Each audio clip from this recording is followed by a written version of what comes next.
Fala galera, estamos começando agora o primeiro episódio do Lance a Ideia, nosso podcast da Liga de Neurologia e Neurocirurgia do Unifor.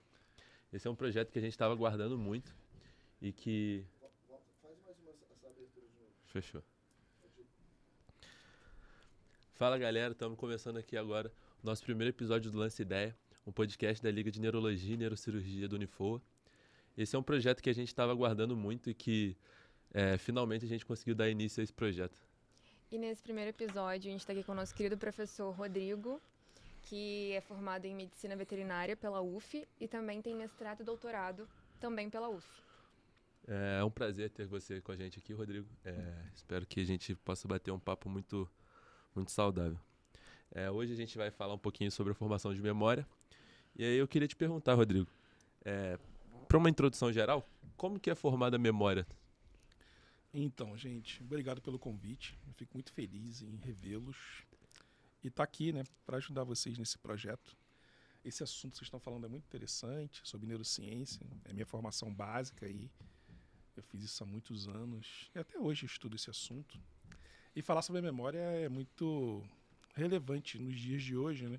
Porque todo mundo vê a memória como uma coisa bem prática, né? Aquilo que você lembra, o número de telefone, o nome de alguém que você acabou de conhecer, a lista do mercado. Isso seria a chamada memória de curto prazo, assim, né? Que você vai usar ali de forma imediata. Mas também tem aquelas memórias que você, sei lá, um encontro que você teve com uma pessoa que você gosta muito no passado, nascimento de um filho, um casamento, são memórias que são carregadas de emoção que você vai lembrar durante décadas, né? Durante muitos anos. Então a ideia da memória ela é muito viva, né, no cotidiano. E muita gente não entende, ou pelo menos não tem o conhecimento, que a memória ela é uma faculdade mental, né? Ela faz parte da função do encéfalo ali, né, do cérebro, como comumente as pessoas chamam. Já pegando essa parte que você falou, quais são as principais áreas do cérebro envolvidas na memória? Então, hoje em dia a neurociência avançou muito, né? A gente já não coloca mais essa memória, que seria uma função, uma faculdade do cérebro, né, do encéfalo, dentro de uma só região. São várias regiões que operam em conjunto e constroem, né, essa função da memória, que geralmente ela está atrelada à atenção, à orientação, que também são outras faculdades mentais, e à construção, por exemplo, do raciocínio, da inteligência, do pensamento. Aí você segmenta esses processos, mas eles estão sempre fluidos, né? Aí quando você fala de uma região específica, hoje a gente sabe que o hipocampo é um ponto muito importante para a construção dos processos ligados à memória. Eu digo isso de forma bem certa, porque quando tem lesões no hipocampo, é muito provável que o indivíduo em questão ele tenha déficit de memória, que é uma característica ligada a várias doenças, né, ou processos patológicos que afetam a formação e todo o processo de formação e aquisição de informações que a gente chama de memória. Entendeu? A gente aqui teve o prazer de ter aula com o senhor, né? Eu e a Ana. Não precisa me chamar de senhor, não. Me chama de Rodrigo. Eu te dou essa liberdade, você sabe disso. A gente teve a oportunidade de ter essa aula com você no primeiro período. A gente é de períodos diferentes, mas a gente ainda teve essa oportunidade. E aí eu queria também te perguntar qual o período que a gente tem uma formação mais ativa da memória, que a gente consegue ter essa formação mais espontânea e a partir de qual momento que a gente consegue, pela literatura, atingir um declínio, assim, começa a ter um declínio sobre. Você está falando de período em relação à vida do indivíduo, né? Isso, a vida. Na verdade, quando você fala de memória, como eu disse, ela faz parte de uma função do encéfalo, né? Do sistema nervoso central, que depende dos nossos queridos e famosos neurônios ali. E quando você fala disso, você tem que olhar a funcionalidade dos neurônios, entendeu? Os neurônios eles são funcionais desde o momento que a gente chama de pré-natal, né? Que você começa ali o desenvolvimento do sistema nervoso ali no embrião, aí depois vai avançando ali para o feto. E o sistema nervoso central ele tem uma característica interessante nos mamíferos, especialmente nos humanos. Ele vai ser formado de forma, vamos dizer assim, a formação dele, melhor dizendo, o desenvolvimento, ele acontece muito no momento pós-natal, né? Então, você nasce ali nos 9 meses, o bebê recém-nascido, o cérebro dele está em intensa formação e ali já começa a formar os processos de memória. A ideia, por exemplo, do bebê receber informações sensoriais, o cheiro, o toque dos pais ali, inclusive da mãe, a ideia do bebê fazer o reflexo de sucção, depende também dessa atividade neuronal, que já é caracterizada como uma memória inata, que a gente diz, que já vem a partir do nascimento. E depois ele vai se desenvolvendo pelo ponto de vista sensorial e motor, e os processos mnemônicos vão junto, né? E tanto que nessa primeira infância, que vai de 0 a 6 anos, a memória mais interessante que pode ser observada é a memória motora, né? Que é quando a criança aprende a andar, a fazer movimentos. E também a memória ligada à parte gustativa, a visual. Tanto que é interessante que muitos neuropsicólogos, muitos estudiosos da área de neuropediatria, incentivam que a criancinha ali, né, entre 0 e 6 anos, ela tenha muitos estímulos sensoriais para estimular o desenvolvimento dessa construção de memória, que vai ser importante para o futuro, para a pessoa desenvolver um cérebro saudável, ativo e muito funcional. Aí depois, você tem esse período crítico, né? Aí chega na pré-adolescência ali, que também tem outro boom de desenvolvimento, de conexões sinápticas. E quando chega aos 18, 21 anos, você tem a maturação ali do cérebro pro adulto, né? Que a gente fala que é o nível final ali de milenização. Mas a memória está sendo construída e ela é pujante nesse período todo. Os estudos mostram, segundo a literatura, como você me perguntou, geralmente o declínio de memória, né, que é o déficit, que a gente chama cognitivo, né? Cognitivo não é só o déficit de memória, são outros tipos de faculdades que são afetadas que exigem cognição. A memória é uma delas. Começa a partir dos 60 anos. Isso se dá muito pela queda hormonal ou por outros fatores mais de envelhecimento mesmo? Essa é uma pergunta que é difícil de responder. Se você souber a causa, você vai resolver um montão de problema aí. Perfeito. Eles especulam que seja multifatorial. A gente chama isso de... É um transtorno, né? Sim. Como a memória é afetada e é comum nos indivíduos que vão perdendo, né, a função memórica ali da memória, a construção de memória, então déficit de memória, que caracteriza até o chamado mal de Alzheimer, né, que é um tipo de demência. Aí já entra num conceito de síndrome, porque é comum perder esse tipo de, vamos dizer assim, de função. E é a partir dos 60 anos. E a especulação é genética, que é herdada. Talvez tenha fatores ambientais incluídos ali. Aí pode ser desde, sei lá, consumo de substâncias tóxicas, exposição à poluição. E um dos fatores que está extremamente ligado à perda de memória, cara, é a morte de neurônios, entendeu? Aí o que causa a morte do neurônio é difícil, porque pode ser desde algo adquirido ou herdado, né? Aí é a diferença lá entre a chamada lesão direta por necrose, né, e a apoptose, que é aquela morte programada. E hoje a gente já tem um panorama sobre o desenvolvimento. Hoje a gente vê que cada vez mais cedo a gente tem acesso às telas. Muitas das vezes a gente fica muito preso por muito tempo diante delas. E hoje a gente tem algum panorama sobre a relação de perda de memória com esse uso excessivo ou algo do tipo? Essa pergunta também é muito interessante. Mas eu acho que nesse conceito, nessa ideia que você acabou de colocar aí, eu acho que a gente precisa de um conceito básico, né? Que, como você perguntou no começo, como que a memória é formada, né? Eu lembro, falando com você e com a Ana, a gente estudou isso lá foi o primeiro período, não foi? Isso faz uns 2 anos, 2 anos e meio. A memória, ela depende, como eu falei, da conexão sináptica dos neurônios ali. Aí hipocampais, aí como a Ana me perguntou lá no começo, inclui outras áreas do cérebro, que vai desde toda aquela estrutura do sistema límbico, que envolve a amígdala, o tálamo, o hipotálamo, e também as estruturas extralímbicas, que pega ali, por exemplo, os córtex frontal, temporal, parietal e o occipital. E para você formar a memória, você tem que ter conexão sináptica. Entendeu? E é interessante que quem descobriu isso foi um cara muito famoso, né, na neurociência. Acho que vocês lembram dele, se não lembro, estou falando agora.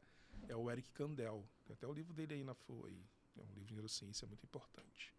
E ele descobriu que a formação de memória depende dessa formação de sinapses, características principalmente glutamatérgicas. Então a gente vê a importância, né, de hábitos que ajudam a formação de sinapses. Isso, mas a formação de sinapse, ela tem dois processos, vamos dizer assim, de regulação, como eu discuti com vocês lá na aula, lá, que vale até hoje. Você tem a chamada potenciação sináptica no longo período, que é a LTP, onde você tem reforço da conexão sináptica.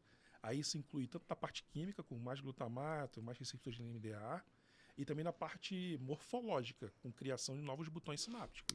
Isso que eu perguntei. Por exemplo, um adulto com 55 anos começa uma nova atividade, por exemplo, tocar piano. Isso pode ajudar diretamente na formação de novas sinapses e Exato. prevenir, né, um declínio. É o que vai em cima da pergunta que o Lin fez. O estímulo que o indivíduo recebe, do ponto de vista sensorial, luz, som, toque, aí quando você fala da tela, tudo isso misturado, ele vai induzir vamos dizer assim, esses potenciais de ação aferentes, que vão subir pelas vias sensoriais aferentes, e eles vão alimentar esse sistema e provavelmente vão induzir a formação de LTP, que é essa potenciação sináptica no período. Isso, em tese, formaria a memória, conexão sináptica. Mas, como eu estava falando, o conceito é para os dois lados, entendeu, Carol? Você tem a formação de LTP, que é o reforço, e a LTD, que seria a depressão sináptica no longo período, onde as conexões se desfazem. E hoje a gente já sabe que é fisiológico tanto formar conexões como desfazer.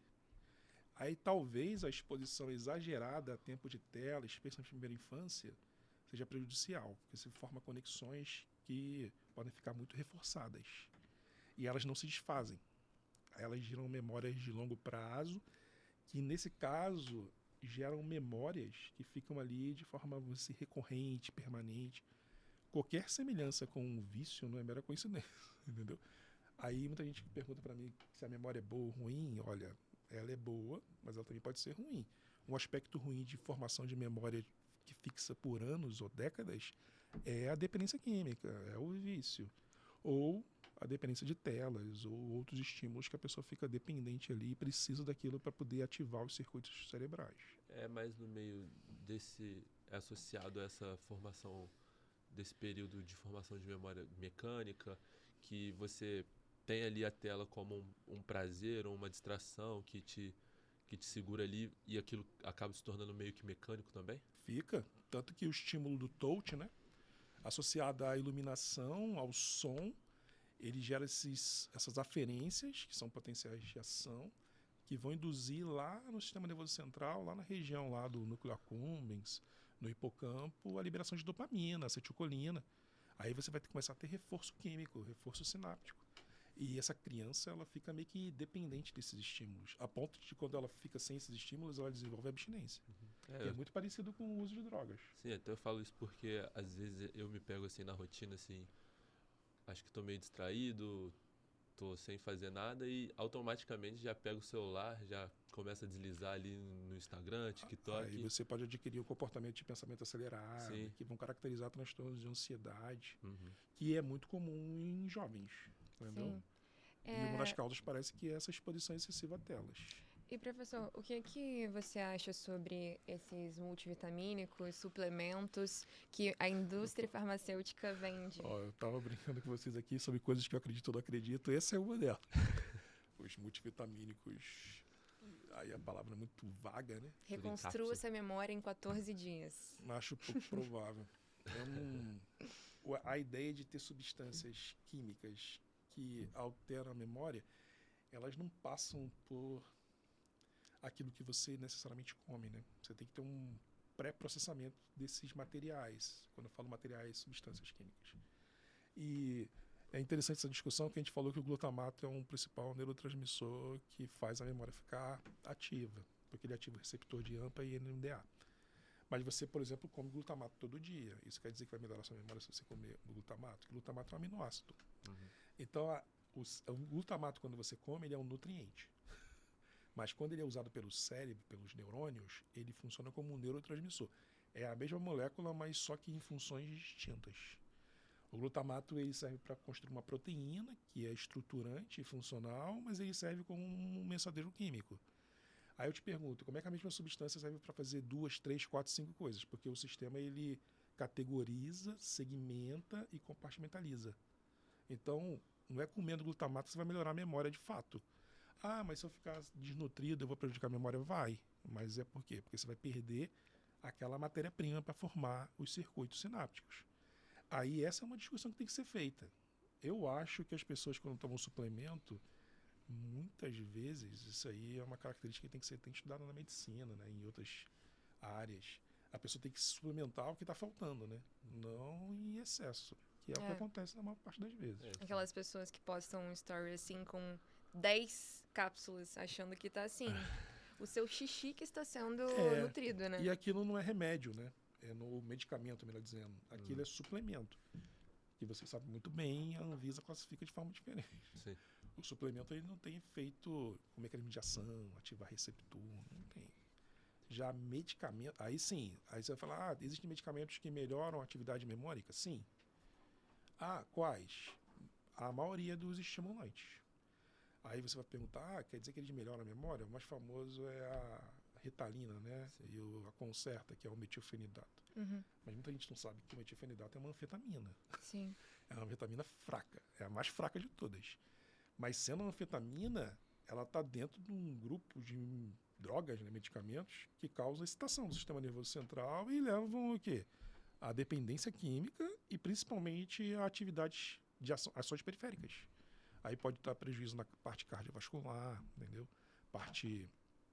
Aumenta o metabolismo, pode induzir hiperglicemia, ou seja, você tem o bônus, mas também tem o quê? O ônus. O suplemento, nesse aspecto, ele não funciona assim. Sim. Por isso que eu acho que é fácil alguém vender suplemento, entendeu? Porque as consequências não vão ser tão graves. Sim. E ninguém pode vender medicamento sem prescrição, porque senão vai preso, né?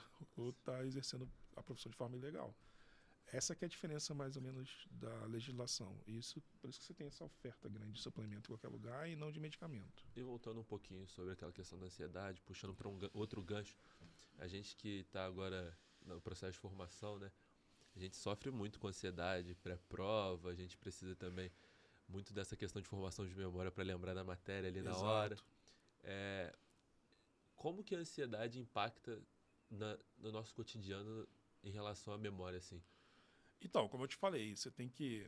Assim, a minha formação, né, como neurocientista é um pouco mais antiga. Muita coisa está mudando, né? Conhecimento sobre o sistema nervoso, o encéfalo, o cérebro, os neurônios evolui a cada época. Eu estava falando com vocês antes de a gente começar o podcast. Eu estudo isso desde 97, 96, quando eu entrei na faculdade. Vocês nem eram nascidos ainda.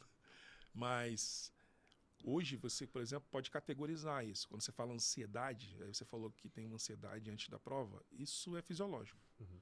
A ansiedade ela é demonizada, mas ela é uma emoção. E ela é importante para garantir sobrevivência. Ela te antecipa e te faz ir para frente para sobreviver, entendeu? Tanto que a ansiedade ela tem uma mistura muito grande de medo e raiva, né? Que a gente chama. São emoções primárias. A ansiedade seria uma emoção secundária.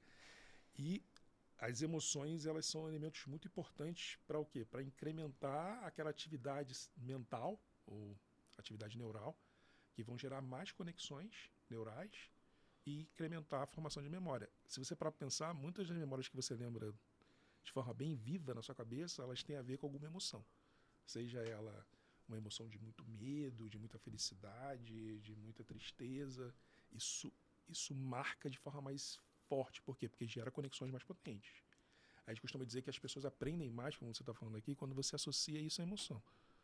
E o inverso é verdadeiro. Se você tem acesso a informações e não deixa elas ricas pela parte emocional, você fica indiferente àquilo, a chance de você memorizar é baixa. Ou quase nula. E para voltar no conceito inicial, memória, gente, ela é um processo que inclui aquisição de informações e depois a consolidação dessas informações, que é através das sinapses, as LTPs, e depois a capacidade de você evocar essas informações, entendeu? Então são 3 passos que vão definir esse processo de memória como um todo. Se você tiver um erro na aquisição, a memória já falha. Se você tiver um erro na consolidação, a memória falha. E se você tiver um erro na evocação, a memória também falha, entendeu? Então, olha que interessante. Você fala de déficit de memória, na verdade. Alguém pode ter déficit de memória por alteração em um desses pontos ou em todos eles. Que é que provavelmente acontece quando alguém tem Alzheimer. A capacidade, por exemplo, da pessoa consolidar e adquirir informação fica prejudicada. Mas é comum, por exemplo, quem sofre de Alzheimer ter lembranças antigas preservadas. Sim. Por quê? Porque aquela conexão, uma vez formada, ela não foi destruída ainda. Então ele meio que vive no passado. Ele não consegue viver no presente e nem adquirir informações no futuro. O que mostra mais ou menos como a memória funciona, entendeu? Sim, eu já vi alguns relatos, né, pegando esse gancho na área da ansiedade, depressão, que pessoas que fazem o uso contínuo de antidepressivos têm um impacto diretamente na memória. Como que isso acontece? Por que isso acontece? Então, aí que você começa a entender que o antidepressivo ele não é aquele suplemento vitamínico que você falou, ele é um medicamento. Então ele tem receptores ali, tem um mecanismo de ação conhecido, tanto efeitos terapêuticos como efeitos colaterais. O antidepressivo, de modo geral, ele não é um estimulante, mas ele mexe nos neurotransmissores ligados a essa ativação dos circuitos sinápticos. Aí isso inclui, aí a gente chama de catecolaminas, que é a noradrenalina, a adrenalina e a dopamina.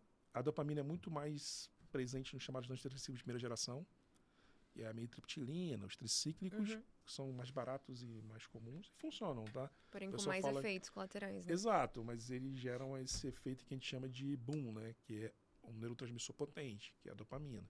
E já os mais modernos, como a fluoxetina e os grupos relacionados, eles operam mais na transmissão serotoninérgica, que é modulatória. Aí quando você fala que altera a memória, altera. Mas altera de forma muito mexendo na chamada neuroplasticidade. E isso muita gente não sabe, mas os antidepressivos eles começam a ter efeitos de fato depois de 30 dias de uso contínuo, não intermitente. E eles vão induzir neurogênese. O que é isso? Vai liberar a serotonina, vai induzir a produção de fatores tróficos, geralmente fatores tróficos liberados por neurônios ou células gliais. Aí vai ter neurogênese. Aí isso, por sua vez, vai o quê? Formar novos neurônios que vão formar novas sinapses e aquele comportamento daquele indivíduo vai sendo alterado. Aí você estava brincando comigo antes do podcast da chamada psicoterapia. Os estudos mostram que a psicoterapia faz isso também. A diferença entre a farmacoterapia e a psicoterapia talvez não é o caminho, mas o tempo. Você demora 1 ano para a psicoterapia fazer efeito. Os Por isso medicamentos, que é bom a complementação, né? 30 dias, 1 mês, 1 mês e meio, 2 meses. Aí eu não sei te dizer se ser muito rápido é bom ou ser muito devagar é melhor.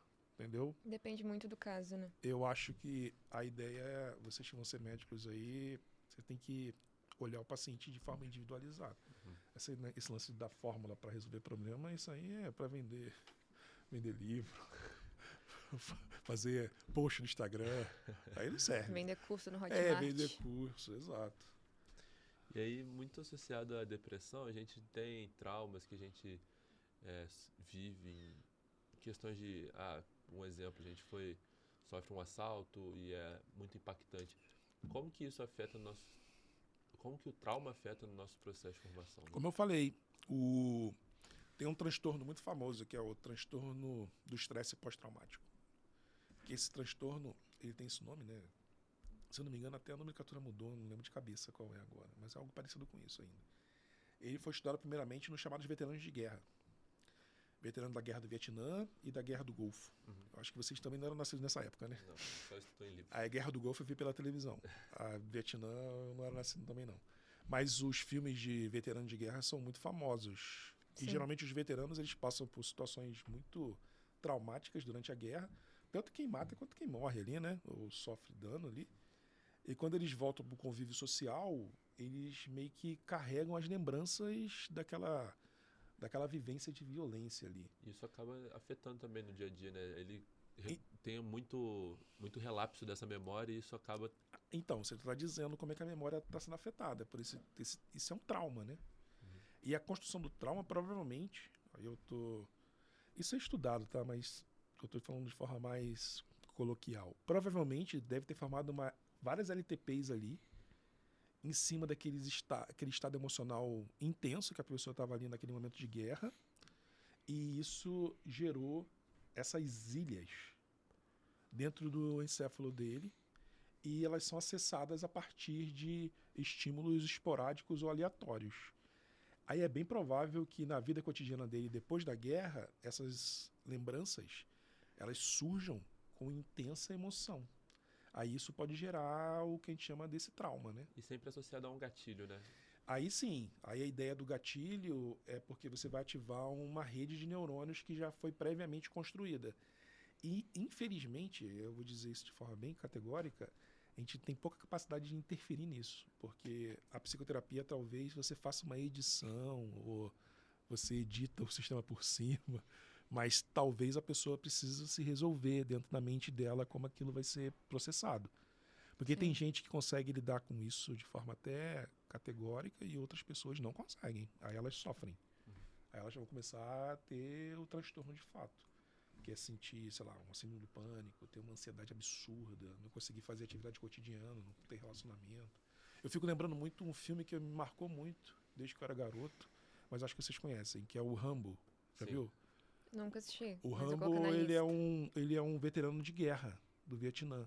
Ele foi feito pelo o Sylvester Stallone. Uhum. E ele volta da guerra e vai viver nos Estados Unidos, né? Que é aquele lugar lá, que em tese é um lugar bom, né? Um paraíso. Mas ele não se adapta à vida cotidiana. Aí ele vira uma pessoa perigosa, né? Porque tudo que ele vê, ele associa à construção da guerra que ele viveu. E isso acaba gerando morte, né? É complicado.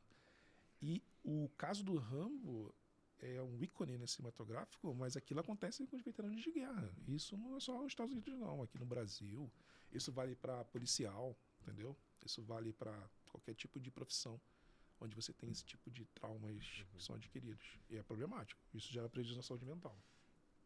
Sim. Em relação à psicoterapia, a gente vê que a TCC, né, é uma terapia padrão ouro para tratamento de crise de pânico e tudo mais, esses traumas, enfim. E eu também vejo que a hipnose tem uma boa taxa, assim, de... Enfim, você já estudou algo sobre hipnose? Então, Como que funciona? assim, estudar de forma categórica, não. Até porque isso é uma outra área. Eu estava brincando Sim. com vocês aqui que a neurociência, a psicologia está fora, né? Eles são, tipo, elas são irmãs ali, né? Mas uma não está englobada na outra. E a psicoterapia está dentro da psicologia.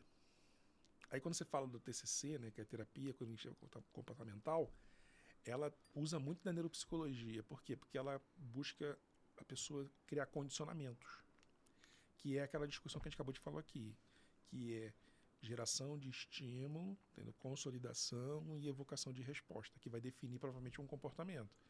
Aí, eu acho que eu vou dar esse termo, a pessoa meio que subscreve, entendeu? Aquela informação em cima daquelas sensações que causam problema para ela. Tanto que na TCC, aí você pode me corrigir, acho que você sabe isso mais do que eu, para a pessoa conseguir vencer lá aquele transtorno, aquele sintoma ali que está gerando a queixa, ela tem que fazer aquilo de forma prática, para criar um hábito.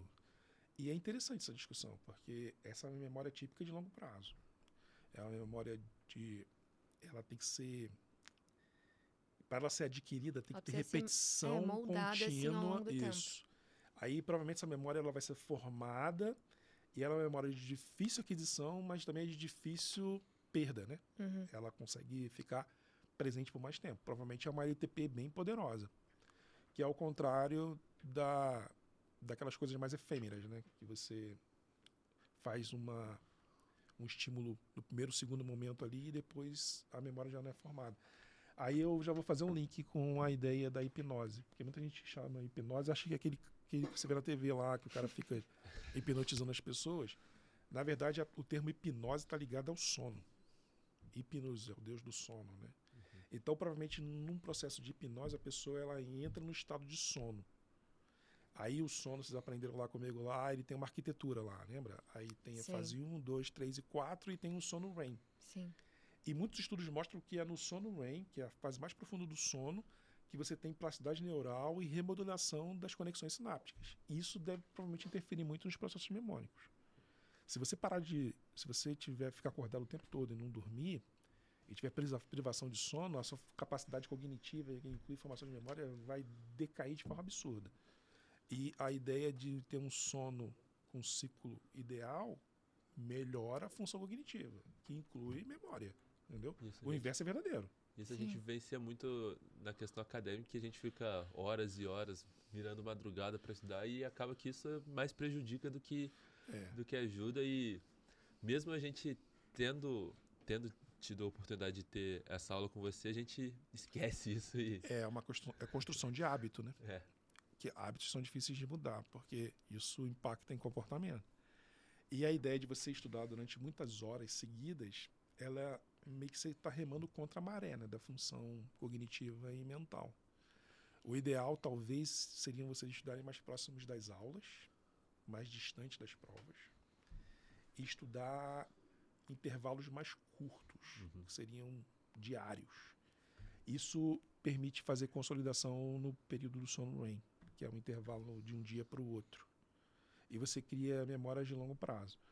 Eu digo isso porque é bem provável que vocês estão no começo aí da formação, mas vai chegar um momento da vida de vocês que tem muita coisa que você aprendeu, você praticamente não esquece. Você não precisa mais consultar no livro. Ela está dentro das suas conexões sinápticas ali. Aí a gente fala, pô, mas você é tão inteligente, você lembra de... Não é só isso. É que você vivencia aquilo e aquilo é uma LTP que você acessa de forma rápida e plena. Aquele filme, Divertidamente, ele é muito bom nesse aspecto. Quando a menina lá no filme, ela começa a construir as memórias, você já reparou que tem umas estantes assim, né? Onde seleciona as memórias com uma emoção mais intensa ali. E aquelas memórias são as mais rapidamente acessadas. É mais ou menos essa conjuntura. Aquilo que você não é importante, provavelmente é jogado naquele limbo lá ou a ilha é cortada. Aí para você aprender, você vai ter que fazer de novo. Aí você vai ter que fazer outra conexão. Legal, né? Será que é possível lembrar de memórias esquecidas? Se tiver o resquício ou o engrama, né, daquela conexão sináptica, é possível. É como eu gosto de comparar muito, eu não, né? Os neurocientistas muitas vezes comparam muito o cérebro a um computador. Aí você tem a memória RAM, que é de trabalho, que é praticamente o trabalho do hipocampo. E a memória HD, né, que é provavelmente o trabalho das estruturas corticais. Tanto que a memória RAM, a capacidade de memória de acúmulo é baixa, porque o número de slots ali é baixo, né? O de a não ser que você seja milionário e compre uma memória. Não, mas nem isso. O computador ele não consegue operar a memória RAM em grande quantidade. Tanto que o computador ele tem um limite. Você pode até expandir a memória. Mas os terabytes, que são a maior quantidade de dados que são gravados no computador, não é na memória RAM, é na memória HD. Aí você tem aqueles servidores gigantescos que ficam armazenando lá. O seu cérebro, a sua parte HD, provavelmente é a sua região cortical, que tem 9 camadas de células ali. Aí como é que você faz a transferência dessas informações que você acabou de falar? É aos poucos, para você construir a rede. Você não consegue aprender tudo num dia, entendeu? Você vai demorar anos para construir esse arcabouço aí. Então não dá. Aí você tem que pensar, você quer aprender alguma coisa de fato, você vai ter que estudar aquilo todos os dias. Sim, tô lembrando agora de um relato de uma amiga minha, que ela teve um trauma de infância bem pesado, e ela fala que, assim, esses flashbacks retornavam à mente dela, mas chegou um tempo que ela simplesmente esqueceu totalmente de como aconteceu. Essa palavra flashback, que vem do inglês, né? Que é tipo, é lembrança, né? Você tem uma imagem que está retornando ali do passado. Que é um recurso comum nos filmes, né? Geralmente aparece em cor diferente, não é isso? A pessoa está ali e aparece em preto e branco aquela vivência que ela teve no passado. Quando o indivíduo esquece, isso é interessante. Tem estudos que mostram que quando você tem um trauma muito violento... Parece que o corpo já entende que aquilo não... Não, mas mais do que isso, essa construção é mental mesmo. Provavelmente o sistema desenvolveu uma LTD, lembra que eu falei? E fez a desconexão da informação. Muito interessante. Aí tem 2 aspectos que você pode levar em consideração.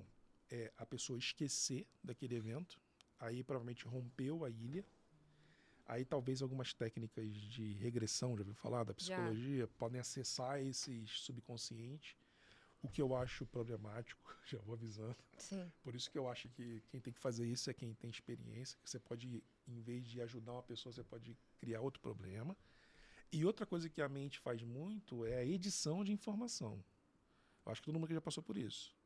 Com Você viveu uma certeza. situação que você não gostou muito, aí você estava muito pé da vida, num dia seguinte, aquilo ali você vai começando a contar de outra maneira, aí depois de outros anos passados ali, aquela situação ela vira uma situação muito, sei lá, trivial. Entendeu? Sim. Porque você editou aquela informação. Toda vez que o Vasco perde é isso. É. E você sabe que isso é muito interessante, porque dependendo do país, aí eu vou dar um exemplo dos Estados Unidos, que é mais fácil, hoje os tribunais do júri, eles não aceitam mais aquele conceito de testemunho ocular para definir, por exemplo, se alguém vai ser condenado à morte devido a um assassinato. Porque eles já sabem que, pelo ponto de vista neurocientífico, a memória de alguém ela não é fidedigna, ela é falha. Porque ele pode imbuir ali naquelas informações vários detalhes ligados a preconceitos e vivências sociais que não são reais. E nesse processo traumático de memória desses casos de crimes, assim, às vezes a pessoa ela é bem seletiva no quanto que ela quer ver também, né? Exato. E você não pode confiar. E não é porque a pessoa está mentindo. Sim. É a construção orgânica e fisiológica dos processos de memória. Sim. Aí sim, o que vale seria uma prova técnica. Aí seria o quê? Uma filmagem, entendeu? Um GPS, um DNA. Aí você não consegue ter esse tipo de edição causada pela, sei lá, preferência. Ou, sei lá, Então, o de cérebro alguém. pode falsificar uma memória. Pô, total, total. A construção de memória, ela é muito... Como é que eu posso falar? Ela depende dessa vivência e dessa construção de personalidade. Que os psicólogos usam o termo psique, né? Sim. Aí sim, a psicologia se aproxima da neurociência. A gente chama isso de... É a fusão entre o hardware, que seria o encéfalo, e o software, que seria a mente. Entendeu? Tanto que não faz mais sentido hoje. Quando eu estudava neurociência, era comum separar o cérebro da mente. Hoje não faz mais sentido. Você não consegue estudar os dois separados. Porque a construção fisiológica ou neurofisiológica não faz sentido separando os dois. Um depende do outro.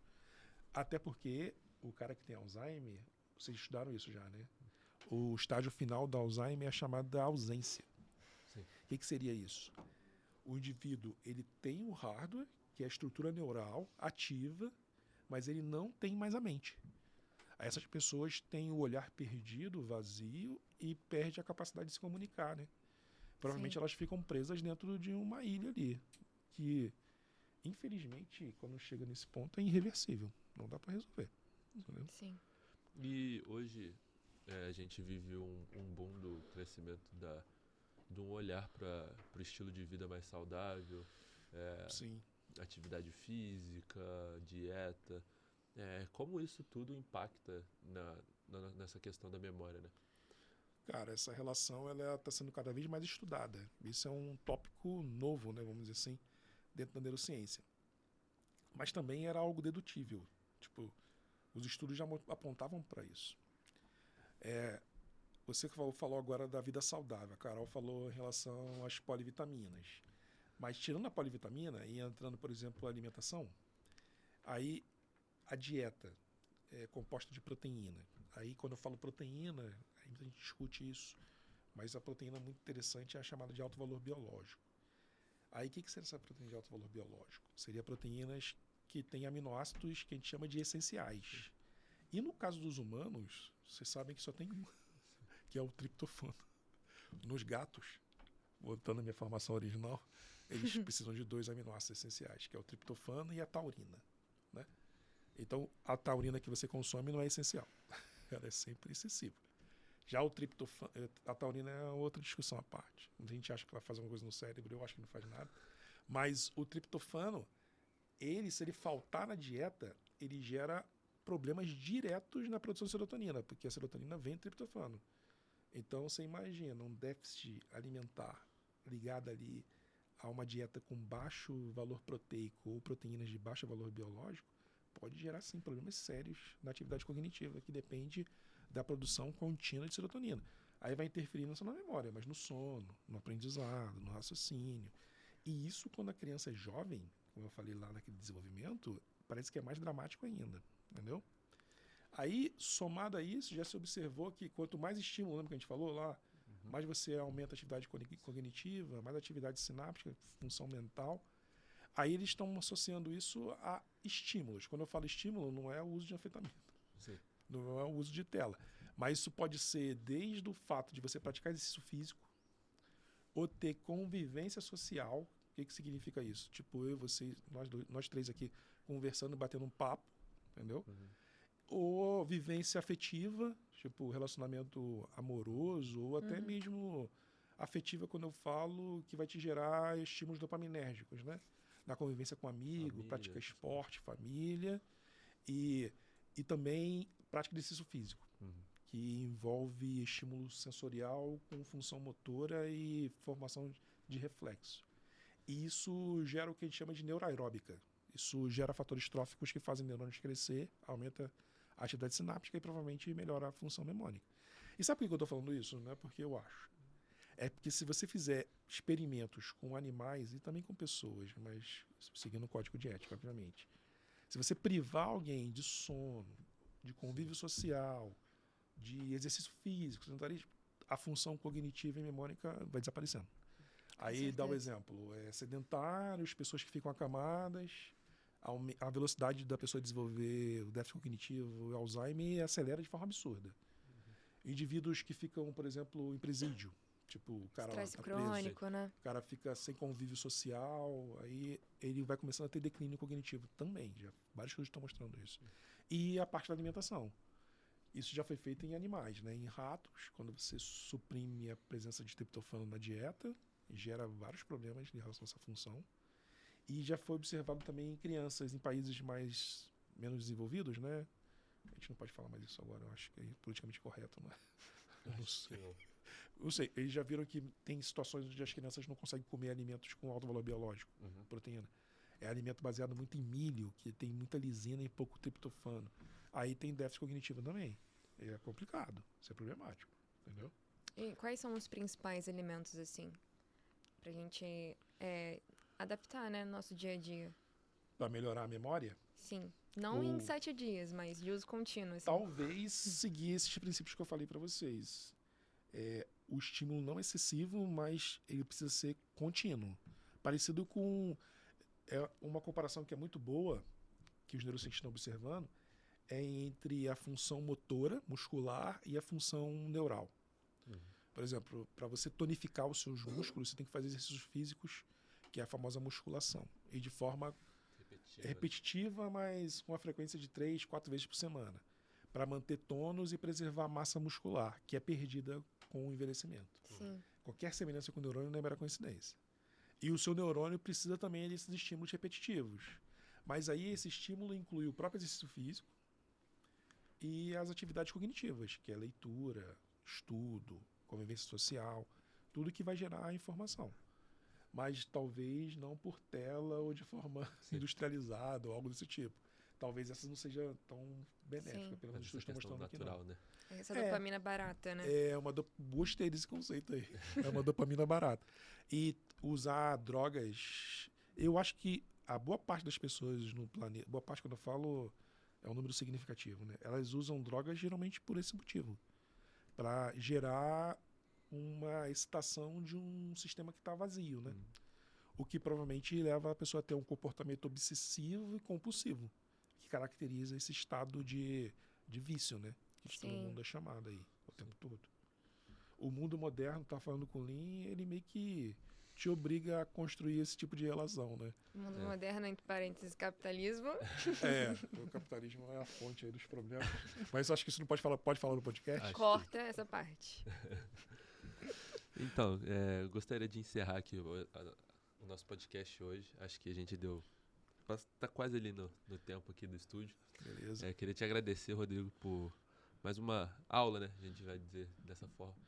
E sempre agradecer pelo apoio que a gente tem do senhor. Falar senhor mesmo dessa forma, em tom de respeito mesmo. Eu sei, cara. Deve ser sua família, assim, sua formação. Eu entendo isso perfeitamente. Mas sabe que a gente é muito próximo. Você pode me chamar sempre que você precisar. Ajudo vocês. Carol, a mesma coisa, sabe disso. Só mandar mensagem lá, tento resolver os problemas para vocês aí, em cima das minhas possibilidades. Geralmente a gente consegue, né? Demora um pouquinho, mas consegue. E assim, foi um prazer. Você sabe que esse assunto aí eu gosto muito. E se tiver outra coisa relacionada à neurociência, é só me chamar aí Com que certeza. eu contribuo aí com a liga de A vocês. gente tem vários temas, a gente pode dar um spoiler pra Com galera. certeza. Mas Fala, essa beleza. questão do sono que você citou hoje é uma questão que a gente gosta muito e com certeza a gente vai ter mais projetos adiante, assim, juntos. Maravilha. Muito Obrigado, obrigada. viu, Rodrigo? Valeu, gente. E aí, foi? Corta a parte do capitalismo.